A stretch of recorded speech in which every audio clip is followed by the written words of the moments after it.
एक बहुत ही खूबसूरत देही इलाका था रामगढ़। रामगढ़ तक पहुंचने के लिए मुसाफिरों को नहर से गुजरना पड़ता था। इस नहर में 2 कश्तियां थीं, जो मुसाफिरों को इस साहिल से दूसरे साहिल तक छोड़ा करती थीं। इस खूबसूरत देही इलाके में एक हरिया नाम का काश्तकार रहता था। हरिया की बीवी हमल से थी, लेकिन फिर भी हरिया के लिए ज़रात तक खाना लाया करती थी। कितनी बार मैंने कहा है मेरी हमनवा इतना मत चला करो, लेकिन तुम हो कि मेरी बात सुनने के लिए राजी नहीं हो। सुन ली आपकी बात, लेकिन मैं जरा चल लूंगी तो कद से कम ना हो जाऊंगी और आपको खाना भी तो खिला पाऊंगी। दोनों मिलजुल कर ही खाना खाया करते थे। चंद दिनों बाद हरिया की बीवी ने 2 हमशक्ल बच्चों को पैदा किया और उन्हीं लम्हात वो अपनी जान गंवा बैठी। मीरा के संयोग पर देही इलाके के लोग हरिया के घर तशरीफ लाए। हरिया, हमें बेहद अफसोस हुआ कि कमसनी में तुम्हारी बीबी अल्लाह को प्यारी हो गई। हरिया, अभी तुम्हारी उम्र ही क्या है? तुम्हें हमशक दुख्तरों की जिम्मेदारी के लिए दूसरा निकाह कर लेना चाहिए। नहीं सरदार जी, मेरे लिए मेरी ये 2 बेटियां मेरा जहां हैं। मैं इन मासूमों के सहारे जिंदगी बसर कर लूंगा। वक्त गुजरता गया और हरिया की हमशक्ल बेटियां परवान चढ़ती रहीं। अब नैना और सुनैना दोनों 10 साल की हो गई थीं। बाबा जान, आपने जिक्र किया था कि आप हमें तैराकी सिखाएंगे। हाँ, दिल तस्कीन हमने कहा था।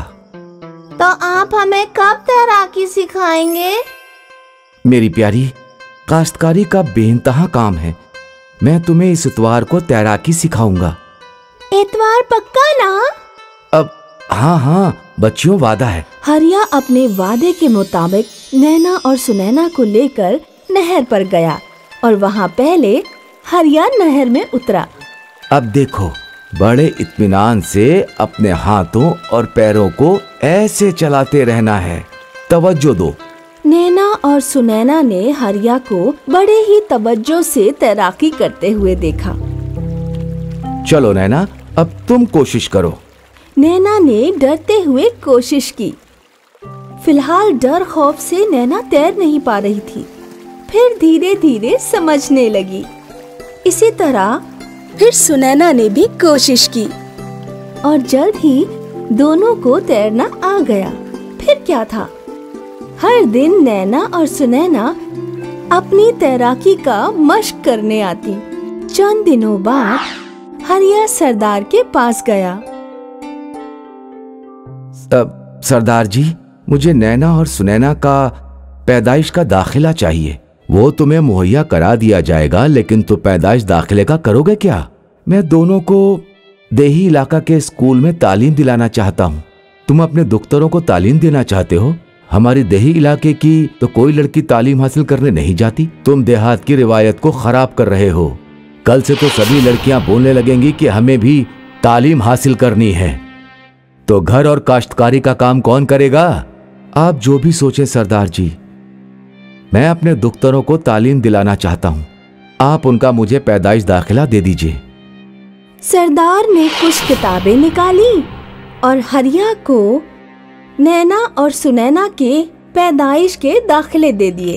अब नैना और सुनैना नहर पार करके तालीम हासिल करने स्कूल जाती थी। हरिया बहुत खुश था। एक दिन की बात है, नैना और सुनैना नहर पार कर रही थीं। तभी उन्होंने देखा कि सरदार दूसरी कश्ती में तन्हा आ रहे हैं। अचानक कश्ती का तवाज़न डगमगा गया और सरदार नहर में गिर गए। बचाओ मुझे, कोई मदद करो, कोई बचाओ मुझे, कोई मदद करो, कोई तो मुझे बचाओ। नैना और सुनैना ने चंद लम्हों में कुछ भी नहीं सोचा और उन दोनों ने नहर में छलांग लगा दी। वो गोताखोर बन सरदार के पास गईं। दोनों ने सरदार को सहारा दिया और नहर के साहिल पर ले आईं। साहिल किनारे चंद लोगों ने सरदार के सीने को दबाकर उनके जिस्म से आप बाहर निकाला और आखिर सरदार की जान बच गई। उन्होंने नैना सुनैना को अपने करीब बुलाया और कहा, तुम लोगों ने मेरी जान बचाई। तुम दोनों वाकई में बहादुर हो। हरिया सही कहता था कि तुम दोनों के होते हुए उसे किसी बेटे की जरूरत नहीं। इस अफसाने से हमने ये दर्स लिया कि बेटियां बेटों से कमजोर नहीं होती हैं और वो हर उस काम को अमल कर सकती हैं जो बेटे कर सकते हैं। सुमेरा दही इलाके के काश्तकार हरीश को अपनी बीवी कंचन से 3 फर्जंद हुए थे। जब हरीश की उम्र बहुत ज्यादा हो गई तो उसने ज़रात में काम करना छोड़ दिया। अब तो मैं कमजोर होने लगा हूँ। अब तो मुझे कमजोर होने लगा हूँ। अब वक्त आ गया है। आपको काम का सारा बोझ 3 फर्जंद में तकसीम कर देना चाहिए। काश्तकारी की जिम्मेदारी किसे दूं? सबसे लायक फर्जंद कौन है? ये कैसे पता चलेगा? आप तीनों का इम्तिहान क्यों नहीं लेते? दूसरी सहर हरीश ने अपने 3 फर्जंद कमलेश, महेश और जिनेश को बुलाया। तुम तीनों में से जो सबसे ज्यादा जिम्मेदार होगा, मैं ज़रात उसी को दूंगा। बाबा जान, सबसे लायक मैं ही हूँ। तुम सबसे छोटे हो और कम अक्ल भी हो। सबसे लायक मैं हूँ। नहीं, मैं हूँ लायक। इस बात का फैसला मैं करूंगा। दूसरी सहर हरीश ने 3 फर्जंद को गाय के बाड़े के करीब बुलाया। अरे यार, बाबा जान ने इतनी शहर में यहाँ क्यों बुलाया है? इस बारे में 3 तिलिस्मी गाय हैं। तुम तीनों को एक एक गाय की परवरिश करनी होगी और साथ में काश्तकारी भी करनी होगी। तुम तीनों में से जो सबसे ज्यादा ईमानदार और मेहनतकश होगा, 10 दिन बाद उसकी गाय सोने की बन जाएगी और जरा उसी बेटे को दूंगा। ये जरा तो मुझे ही मिलेगा। नहीं, मुझे मिलेंगे। हरीश ने 3 फर्जंदों को 10 दिन की मोहलत दे दी। 3 फर्जंद अपनी अपनी गाय लेकर चले गए। उन्हें दिन भर काश्तकारी भी तो करनी थी और गाय का ख्याल भी रखना था। शुरुआत में तो तीनों अपनी गाय का ख्याल रखते हैं, मगर 2 दिन बाद ही महेश और कमलेश गाय की खातिरदारी से चिढ़ने लगते हैं। अरे कितना चारा खाएगी तू? मैं तेरा ख्याल रखूं या इनका ज़रात का? सबसे बड़ा बेटा कमलेश ज़रात में मेहनत करने के बजाय सिर्फ गाय के पास बैठा रहता। ले तेरा खाना, तुझे और खाना दूंगा, बस तू सोने की गाय बन जा। लेकिन तीसरा फर्जंद जिनेश ईमानदारी से गाय की परवरिश भी करता और रोज ज़रात में काश्तकारी भी करता था। इस तरह से 10 दिन भी मुकम्मल हो गए। अब तीनों फर्जंदों की अपने वालिद से मिलने की चाह थी। हे भगवान, मेरी गाय तो सोने की बनी ही नहीं। कहीं बाबा जान जरा दूसरे भाइयों को ना दे दें। एक काम करता हूँ, इस गाय पर सुनहरा रंग चढ़ा देता हूँ। अरे अरे अरे, रुक रुक रुक रुक रुक, कहाँ भाग रही है? रुक जा रुक जा रुक जा, कमलेश रुक जा।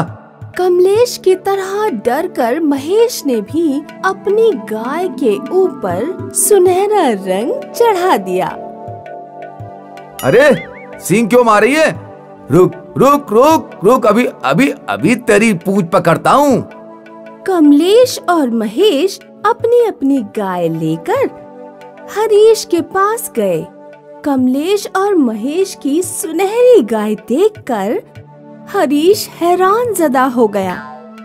तभी जिनेश भी वहां आ जाता है, लेकिन उसकी गाय तो पहले की ही तरह सफेद है। मुझे माफ कर दीजिए बाबा जान, मैं आपके हुक्म के मुताबिक आपके फैसले पर सच्चा साबित नहीं हुआ। ये कुछ पैसे हैं जो मैंने गाय का दूध फरोख्त करके कमाए हैं। आप ज़रात को बड़े भाइयों में तकसीम कर दीजिए। हरीश को अब अपना फैसला करना था। बहुत तफद्दुक करने के बाद उसने फैसला किया।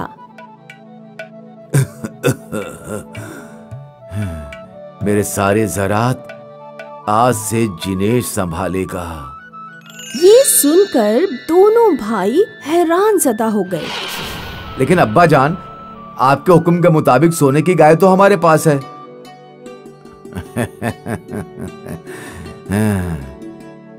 ये कोई तिलिस्मी गाय नहीं है और ना ही एक सोने की बन सकती है।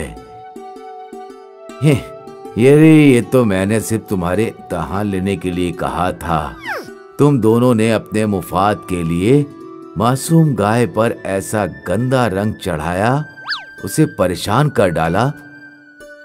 तुम दोनों भाइयों की यही सजा है कि तुम लोग गाय का बाड़ा संभालोगे। इस अफसाने से हमें ये इल्म हासिल होता है कि जो इंसान फल की चाह ना किए बगैर ईमानदारी से अपना काम करता है, कामयाबी उसी के कदम चूमती है।